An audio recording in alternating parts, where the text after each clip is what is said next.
കോഴിക്കോട് മാനാഞ്ചിറയിൽ ചെരുപ്പ് കടയുടെ ഉദ്ഘാടനത്തോടനുബന്ധിച്ച് നടത്തിയ സമ്മാന ചലഞ്ചിൽ പങ്കെടുക്കാൻ ആളുകളുടെ തിക്കും തിരക്കും.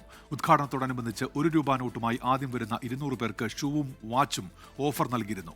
ആളുകളുടെ തള്ളിക്കയറ്റത്തെ തുടർന്ന് പോലീസ് ലാത്തിചാർജ് നടത്തി. സംഭവത്തിൽ കടയുടമകൾ ഉൾപ്പെടെ 6 പേർക്കെതിരെ കേസെടുത്തു.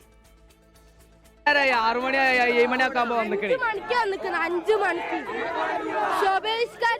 5 മണിക്ക് എനിക്ക് ഇവിടെ കിട്ടിയൊന്ന് കണക്കിന് വേദന ഉണ്ട്. കൊമ്പുനൂറ്റി വരുന്ന മക്കളാണ് ഇതൊക്കെ. ആര് മറുപടി പറയൂ? ഉദ്ഘാടനത്തോടനുബന്ധിച്ച് ₹1 നോട്ടുമായി ആദ്യം വരുന്ന 100 പേർക്ക് ഷൂവും പിന്നീട് വരുന്ന 100 പേർക്ക് വാച്ചുമാണ് ട്രെൻഡ്സ് ഫാക്ടറി കട ഉടമകൾ ഓഫർ പ്രഖ്യാപിച്ചത്. സാമൂഹ്യ മാധ്യമങ്ങളിൽ ഓഫർ വീഡിയോ വ്യാപകമായി പ്രചരിച്ചു. ഇത് കണ്ട് വയനാട്, മലപ്പുറം, കാസർഗോഡ് ജില്ലകളിൽ നിന്നുൾപ്പെടെയുള്ളവർ ഞായറാഴ്ച പുലർച്ചെ 5 മണിക്ക് മുൻപ് തന്നെ കടയ്ക്ക് മുമ്പിലെത്തി. മാനാഞ്ചിറ വൈക്കം മുഹമ്മദ് ബഷീർ റോഡിൽ ഗതാഗതം സ്തംഭിച്ചു.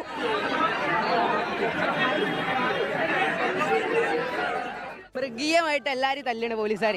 എവിടെ കുറെ പോലീസുകാർ ഇപ്പൊ തടി തപ്പിണ്, എല്ലാരും തച്ചാണ്ട്. എനിക്കും കുറെ കിട്ടിയത്. ഇവന്റെ ഫോണ് വാങ്ങിച്ച് വീഡിയോ എടുത്തിന്, മൂപ്പരെ ഫോട്ടോ എടുത്തിന്. കണ്ണൂര്, കാസർഗോഡ്, തിരുവനന്തപുരം എല്ലാ സ്ഥലത്തുനിന്നും എല്ലാരും ഇവിടെ നിന്ന് എത്ര ആൾക്കാർക്ക് തല്ലിട്ടി മണ്ടിച്ചത്. കട തുറന്നതോടെ അകത്തേക്ക് ഇരച്ചു കയറാൻ ശ്രമിച്ച യുവാക്കളുടെ കൂട്ടം വലിയ തോതിലുള്ള തിക്കും തിരക്കുമാണ് സൃഷ്ടിച്ചത്. സ്ഥിതിഗതികൾ കൈവിട്ടുപോയതോടെ പോലീസ് സ്ഥലത്തെത്തി. ലാത്തിചാർജിൽ നിരവധി പേർക്ക് പരിക്കേറ്റു. കടയുടമകൾ ഉൾപ്പെടെ 6 പേർക്കെതിരെ ടൗൺ പോലീസ് കേസെടുത്തു. 24 കോഴിക്കോട്. ലോകത്തെവിടെയായാലും ഏത് സമയത്തും 24 വാർത്തകളും ഓഗ്മെന്റഡ് റിയാലിറ്റി പാക്കേജുകളും എക്സ്പ്ലെയിനറുകളും വിശദമായി കാണാൻ ഞങ്ങളുടെ യൂട്യൂബ് ചാനൽ നിങ്ങൾക്ക് സബ്സ്ക്രൈബ് ചെയ്യാം.